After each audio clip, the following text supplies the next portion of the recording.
সেখান থেকে বের করে নিয়ে আসবো। কমিশন আসলে ওনাকে জিজ্ঞাসাবাদের মুখোমুখি করতে চেয়েছেন ন্যায় বিচার নিশ্চিত করার জন্য। সবসময় ঘুষ এবং দুর্নীতির বিরুদ্ধে লড়াই করেছে।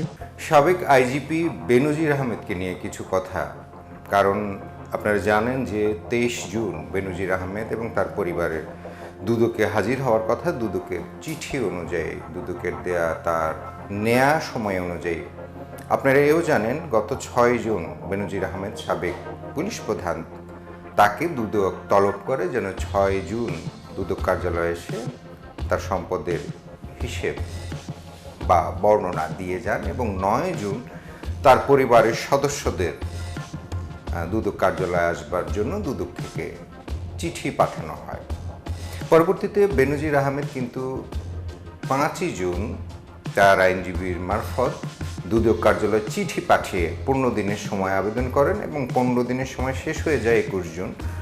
যদিও 21 জুন সরকারি ছুটি থাকার কারণে শুক্রবার, 22 জুন আপনারা জানেন শনিবার সরকারি বন্ধ, 23 জুন অর্থাৎ রবিবার সেদিন হলো পক্ষান্তরে 23 জুন আসলে সেইটি সময় নির্ধারিত হয় এবং 9 জুন যখন তার পরিবারের সদস্যদের আসবার জন্য চিঠি দেওয়া হয়, 9 জুন কিন্তু তার পরিবারের সদস্যরাও 15 দিনের সময় আবেদন করেন এবং এই সবাইকেই একই দিনে অর্থাৎ 23 জুন দুদক কার্যালয়ে এসে তার যে সম্পদের বিবরণ বা দুদক কর্মকর্তারা যে সমস্ত বিষয় জানতে চান সেই সমস্ত বিষয়গুলো আসলে তাকে অবহিত করবার জন্যই দুদক কার্যালয়ে ডাকা হয়েছে, সেটি সম্পদের হিসেব হোক বা অন্য কোনো বিষয় হোক।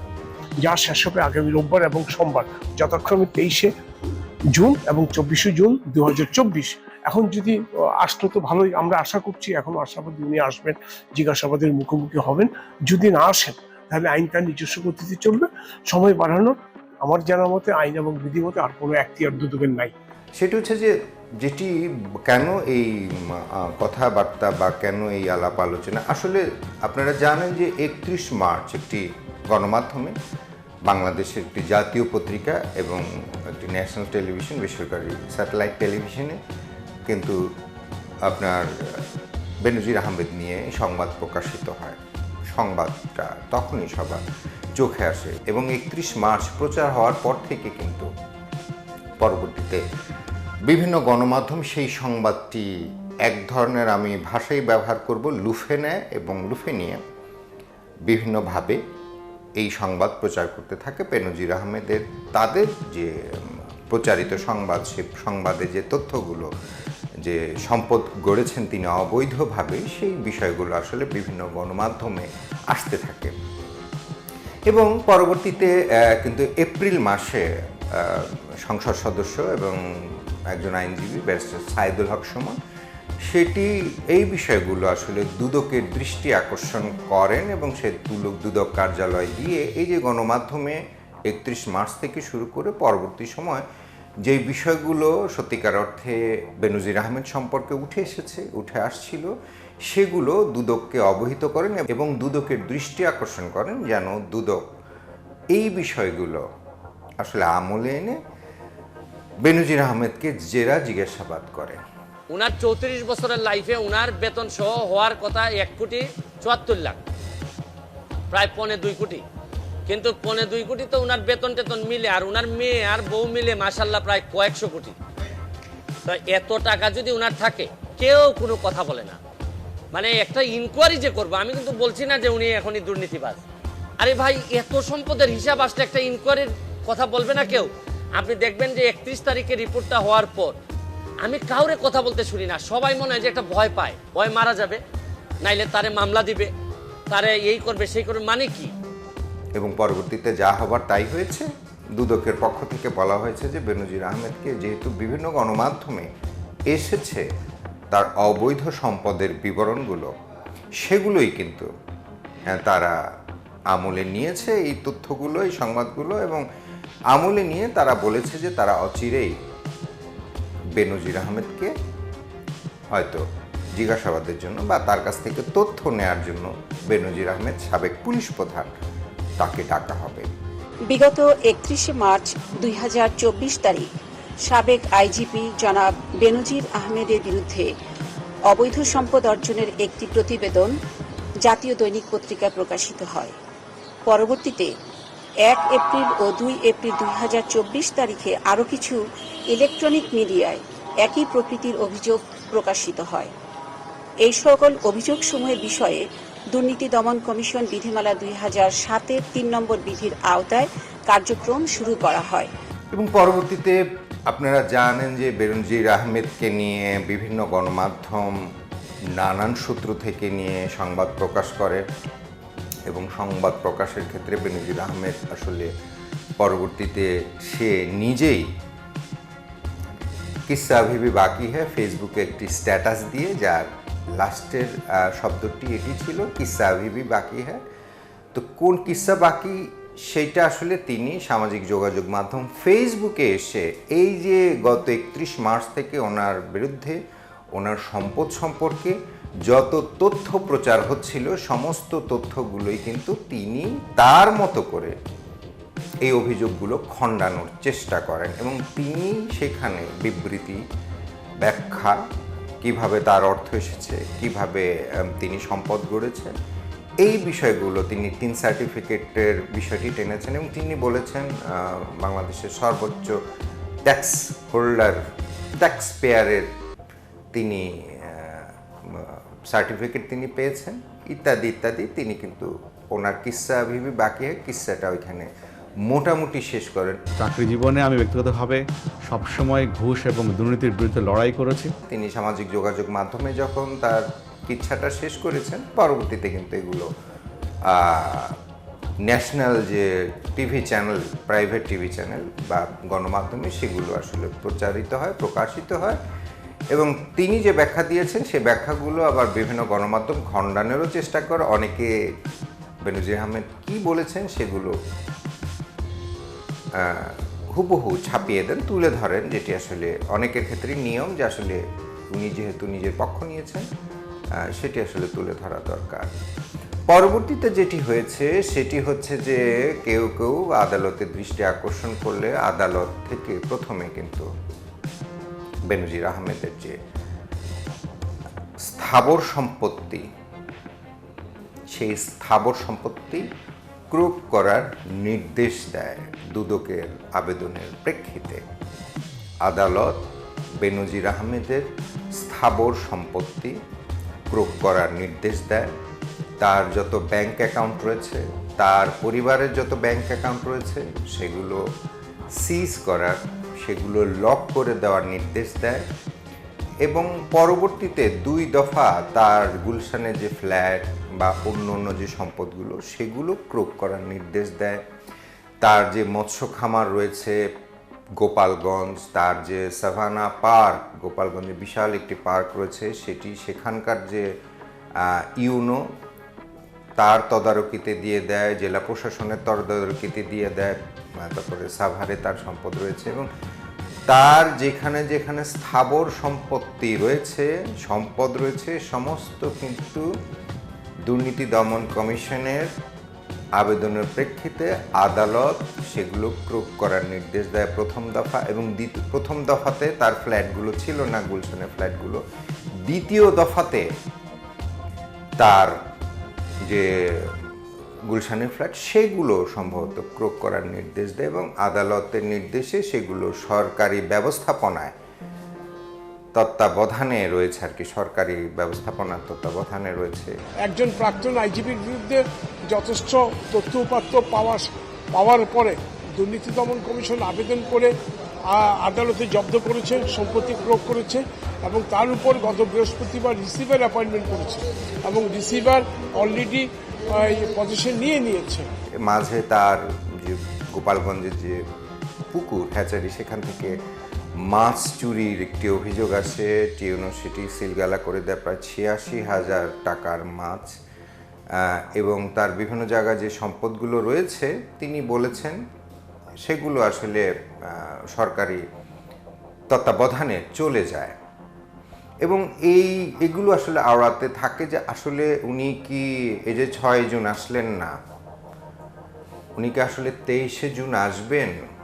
23শে জুন রবিবার তিনি কি দুদকে হাজির হবেন? তার পরিবার কি হাজির হবে? এটা অনেকের কাছে প্রশ্ন। এবং যখন কোরবানি ঈদ শেষ হয়ে যায় তখন কিন্তু আসলে স্বরাষ্ট্রমন্ত্রীর কাছে সাংবাদিকরা জানতে চায় তার এই বিষয়গুলো। স্বরাষ্ট্রমন্ত্রী তার মতো করে একটি ব্যাখ্যা দেন। তিনি প্রথমে বলেন যে আসলে যেহেতু তদন্তাধীন বিষয় সেহেতু সরাসরি কাউকে অভিযোগ করা যাবে না। এবং তিনি আরও একটু ব্যাখ্যা দেন যে আসলে সম্পদ অনেকভাবে গড়তে পারে, কিভাবে গড়তে পারে মানুষ সম্পদ সেটিরও একটি কিছু ব্যাখ্যা তিনি দেন যে এভাবে সম্পদ গড়তে পারে। অনেকেই শুনেছেন, আমরা আবার শুনি।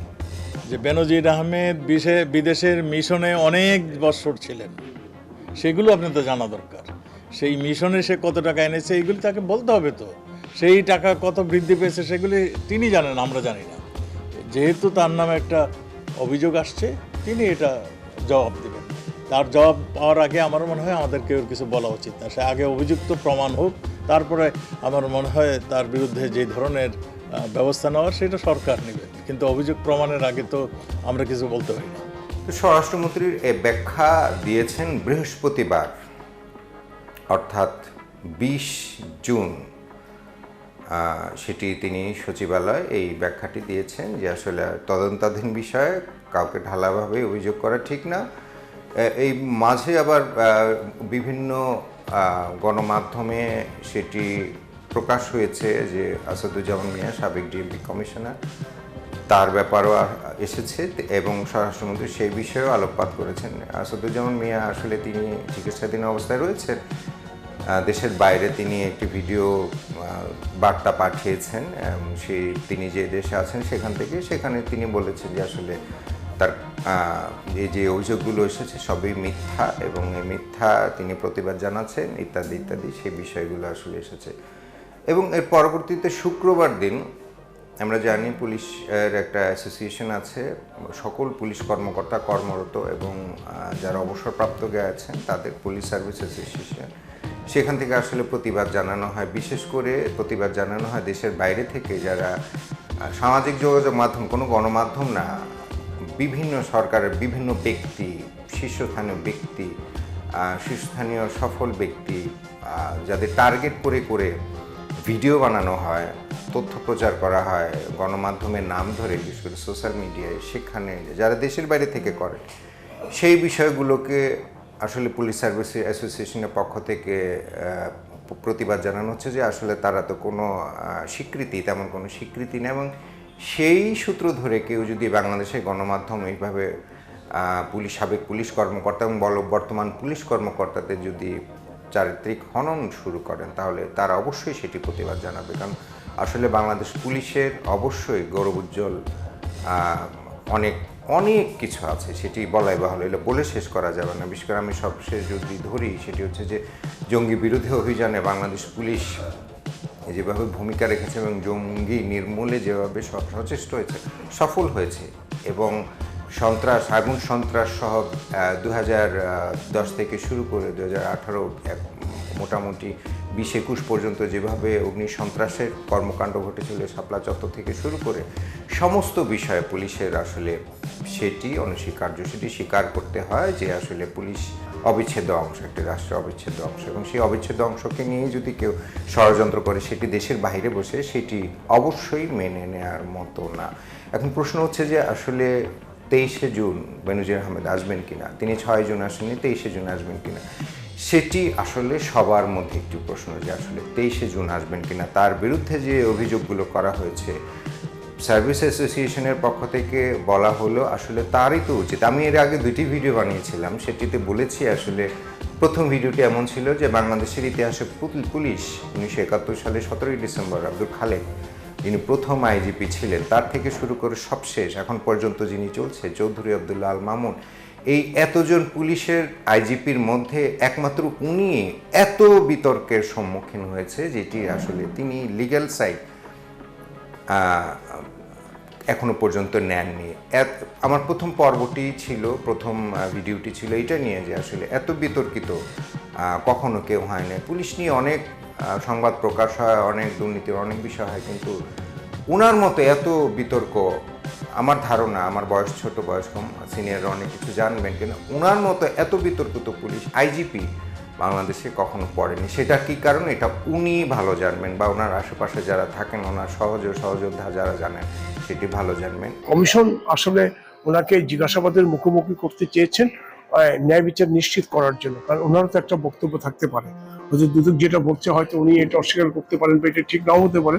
সেই জন্য ন্যায় বিচার নিশ্চিত করার জন্য ওনাকেও একটা সময় দেওয়া হয়েছে যে আপনি আসুন, আমাদের সঙ্গে বসুন, আপনার কথাগুলো বলুন। কিন্তু উনি আসেননি, উনি সময় চেয়েছেন। আরেকটি হচ্ছে যে ভিডিও বানিয়েছিলাম, সেটি হচ্ছে যে উনি কেন আইনের চোখে ফাঁকি দিচ্ছেন। উনি কি পারলে 6 তারিখে আসতে পারতেন না? কারণ উনি আসলে আইনটা ভালো জানেন, ভালো বোঝেন। উনি দেশে বিদেশে অনেক জায়গায় কাজ করেছেন, উনি চাকরি করেছেন, ওনার অভিজ্ঞতা অনেক, উনি খুবই স্মার্ট। মানে বাংলাদেশের পুলিশ আইজিপিদের মধ্যে, ডিএমপি কমিশনারদের মধ্যে অসম্ভব স্মার্ট একজন অফিসার ছিলেন তিনি। তো এই বিষয়টি আসলে আমি টেনেছিলাম যে উনি কেন পালিয়ে বেড়াচ্ছেন আর কি, সম্মুখীন হচ্ছেন না, 6 তারিখে কেন আসেননি। তাহলে কি 23 তারিখে আসবেন? এই বিষয়গুলো সবাই প্রতীক্ষায় আছে যে উনি 23 তারিখে আসবেন।